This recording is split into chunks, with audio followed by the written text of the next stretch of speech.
ये चांद सा रोशन चेहरा, जुल्फों का रंग सुनहरा, ये झील सी नीलियां, तारीफ करूं क्या उसकी जिसने तुम्हें बनाया। कुछ रीत जगत की ऐसी है। Hello everyone, dashing wedding diaries में आप सभी लोगों का मैं इस्तकबाल करता हूं। आज वीकेंड फिल्म में हम बात करेंगे हाल ही में रिलीज हुई फिल्म बांसुरी के बारे में। जी हाँ, हम सबके चहीते कलाकार, सबसे उम्दा तरीन अभिनेता और उम्दा तरीन निर्देशक, हिदायत देने वाले मेरे अजीज़ अनुराग कश्यप साहब की फिल्म बांसुरी। अनुराग कश्यप साहब एक महान कलाकार हैं, उभरते हुए कलाकार हैं, एक इन डेप्थ जाने वाला एक्टिंग में कलाकार हैं। वो एक बहुत बड़े अजीज़ मेरे और अजीम फनकार हैं। असल में कैरेक्टर आर्टिस्ट है, डीपली जाते हैं और फिर एक कैरेक्टर आर्टिस्ट बन जाते हैं। और वो सालों से मेहनत करते हुए आ रहे हैं, कई दिनों से थिएटर फिल्में करते हुए आ रहे हैं। अकीरा में आप सभी लोगों ने उनका काम तो देखा ही होगा, कैसे उन्होंने नेगेटिव कैरेक्टर निभाया था।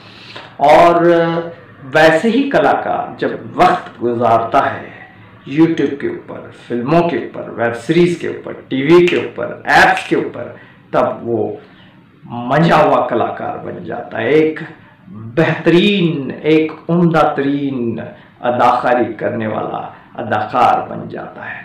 जीवन का मंथन करते करते बहुत बड़ा कलाकार बन जाता है। अनुराग कश्यप साहब जाहिर है कि एक महान पुरुष और महान कलाकार हैं। तो उन्हीं की फिल्म जिसमें उन्होंने अभिनय किया, फिल्म का नाम है बांसुरी, जिसको देव ज्योति मिश्रा ने जिसमें संगीत दिया है, एडिटिंग की है श्रीकार परासर ने,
ऋतुपूर्ण सेन गुप्ता ने कहा कि तुम अपने बाप, अपने पिता की तरह बनना, अपने वालिद की तरह बनना।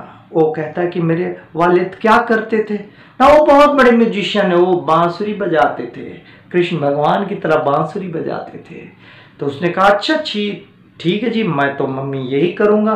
तो बच्चा जब स्कूल में जाता है, आम तौर पे, ख़ास तौर पे, कोई भी आम आदमी या ख़ास आदमी का बच्चा हमारे जैसे कोई भी जाता है, तो यानी कि जब हम बच्चे थे हम लोग, तो हम भी वही करते थे।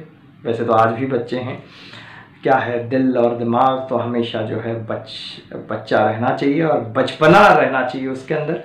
तो उसमें ऐसा होता है कि उसको स्कूल में एक लड़का मिलता है, राहुल। वो कहता है कि मेरे पिता वो हैं तो मैं भी ऐसे ही बन रहा हूँ। तो एक वायलिन यानी कि एक संगीत देने वाला कोई यंत्र होता है, वो एक बांसुरी वादक बन जाता है और बनना चाहता भी है।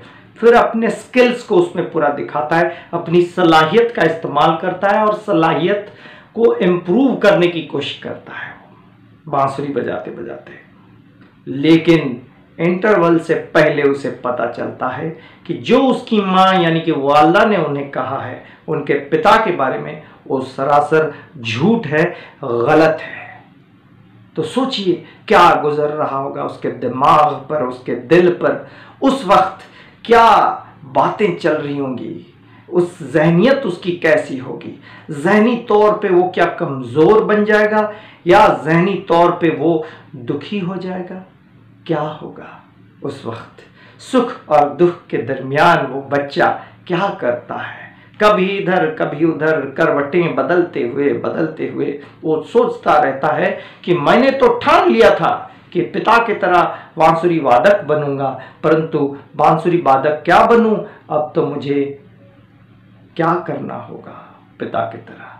तो क्या वाकई में वो बांसुरी थी या बंदूक की नली थी, ये वक्त ही बताएगा जब आप फिल्म को देखेंगे डिजिटल माध्यम से। ऑब्वियसली कोरोना चल रहा है देश भर में, बहुत जगह पे, कुछ जगह पे ये रिलीज़ हुई है जिसका नाम है बांसुरी अगेन। फिल्म का नाम 16 अप्रैल 2021 को ये फिल्म रिलीज़ हुई है। और इस फिल्म में ऐसा कहा जाता है कि बेहतरीन अदाकारी जो है असल में इसमें किया है ऋतुपर्णा सेनगुप्ता ने, और उनको काफ़ी लोगों ने सराहा।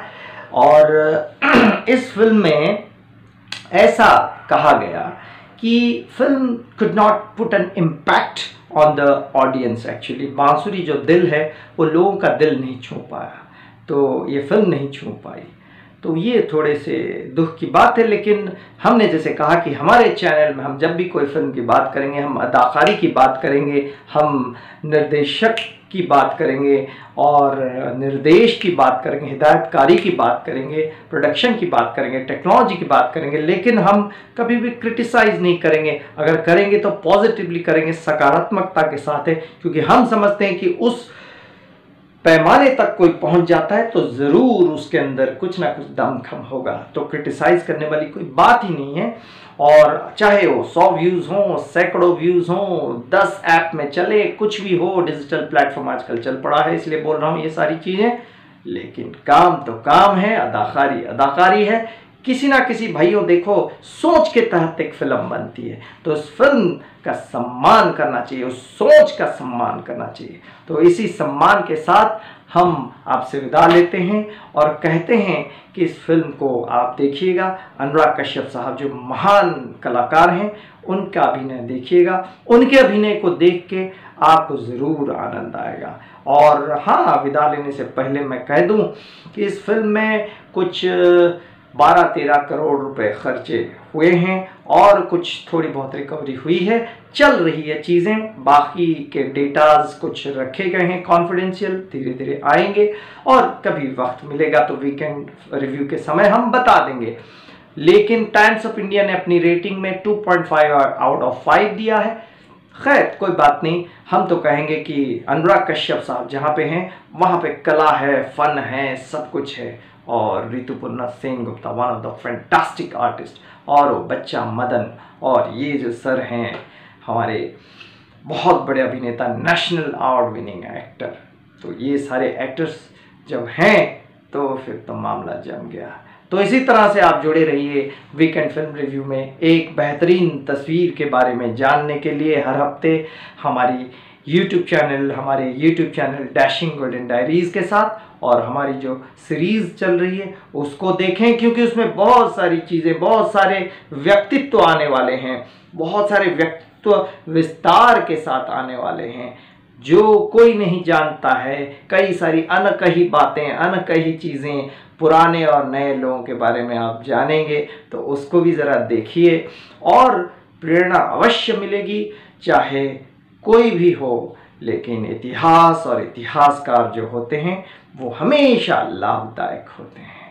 तो इसी तरह से जुड़े रहिए हमारे YouTube चैनल के साथ। Till then, good bye from dashing golden diaries. Thank you.